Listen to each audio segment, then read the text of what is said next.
नमस्कार। जीवन जागरण में आपका स्वागत है। जीवन जागरण आज का खबर। आज हम जानेंगे सीडीएस बिपिन रावत। सीडीएस की भूमिका क्या थी, उनकी यात्रा में क्या प्रोटोकॉल फॉलो किए जाता था, इन सारे विस्तार चीज़ों में हम जानने की कोशिश करेंगे। आप सभी को पता होगा कि भारतीय वायुसेना का AIM-17V5 हेलीकॉप्टर बुधवार को तमिलनाडु के कुन्नूर में क्रैश होने से सीडीएस बिपिन रावत और उनकी पत्नी मधुलिका रावत समेत सभी 14 लोगों की मौत हो गई। वायुसेना ने सभी की मौत की पुष्टि की है।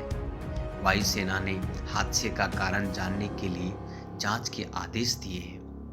इस हादसे को लेकर रक्षा मंत्री राजनाथ सिंह ने रावत की बेटी से मुलाकात की।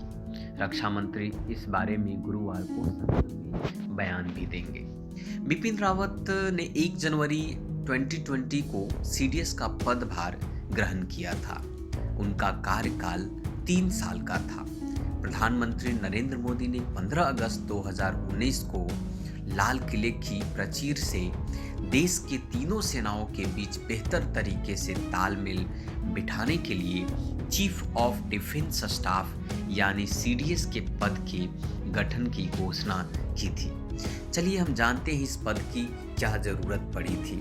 कहानी उस वक्त की है जब 1999 में हुई कारगिल युद्ध के बाद जब 2001 में ग्रुप ऑफ मिनिस्टर्स ने जब इसकी समीक्षा की तो तीनों सेनाओं के बीच बेहतर तालमेल में कमी देखी गई थी। इसी समिति की अध्यक्षता उस वक्त तत्कालीन उप प्रधानमंत्री लाल कृष्ण आडवाणी कर रहे थे। उसी वक्त सीडीएस का पद बनाने का सुझाव दिया गया, लेकिन राजनीतिक असहमति के कारण ऐसा नहीं हो पाया। चलिए इनके बारे में ये जाने कि क्या थी बिपिन रावत की शक्तियां और उनकी भूमिका क्या थी। रावत बतौर सीडीएस रक्षा मंत्रालय और तीनों सेनाओं के बीच समन्वय की भूमिका निभा रहे थे। सैन्य मामले में नवनिर्मित विभाग department of military affairs DMA के प्रमुख भी थे। वे रक्षा मंत्री के प्रधान सैन्य सलाहकार के रूप में कार्य कर रहे थे। उनका किसी सैन्य कमांड पर कोई नियंत्रण नहीं था और वे सीधे किसी सेना को कोई आदेश नहीं दे सकते थे। सीडीएस की भूमिका सशस्त्र सेनाओं के ऑपरेशंस में आपसी समन्वय और उनके लिए वित्त प्रबंधन की थी।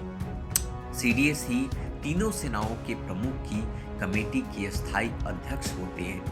तीनों सेनाओं के संयुक्त संगठनों के प्रशासक भी वही होते हैं। सेनाओं के लिए हथियारों की खरीद, प्रशिक्षण और स्टाफ की नियुक्ति की प्रक्रिया में तालमेल बिठाते भी हैं। सैन्य कमानों के पुनर्गठन और थिएटर कमानों के गठन में भी उनका काफी भूमिका होता है। भारतीय वायुसेना के पूर्व अधिकारियों के मुताबिक वो भारतीय सेना के सबसे बड़े सुरक्षा अधिकारी थे। उनके लिए बहुत ही सख्त प्रोटोकॉल का पालन किया जाता था। वे कहीं भी जाते थे तो इसकी सूचना पहले रक्षा मंत्रालय को दी जाती है। सीडीएस की यात्रा के मामले में पीएमओ को भी सूचना होती है। जब कोई भी वीआईपी जैसे पीएम, रक्षा मंत्री या सीडीएस हेलीकॉप्टर से यात्रा करते हैं तो वायुसेना के सुरक्षा के मापदंडों का कड़ी तरीके से पालन किया जाता है। चॉपर से अधिकारित यात्रा पर जाते वक्त उनके साथ 2 पायलट और स्टाफ ऑफिसर होते हैं। कई विशेष प्रक्रियाओं का पालन भी किया जाता है और सबसे अनुभवी पायलटों को इन हेलीकॉप्टर को उड़ाने का मौका दिया जाता है। क्रू के चयन का भी ध्यान रखा जाता है। हेलीकॉप्टर पर बैठने से पहले सुरक्षा कर्मियों और उनके साथ रहते हेलीकॉप्टर से उतरने के बाद भी वो सुरक्षा कर्मियों के साथ होते हैं। तो ये बहुत सारी प्रोटोकॉल्स होते हैं, लेकिन दुर्भाग्यवश बिपिन रावत इस वक्त आज इस दुनिया में नहीं। उनका काफ़ी योगदान भी रहा है और काफ़ी बेहतर प्रदर्शन भी।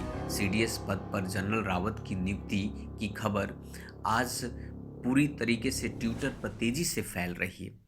तो ये थे सीडीएस हमारे। और भी नई खबर के साथ हम आगे आएंगे। नमस्कार, धन्यवाद।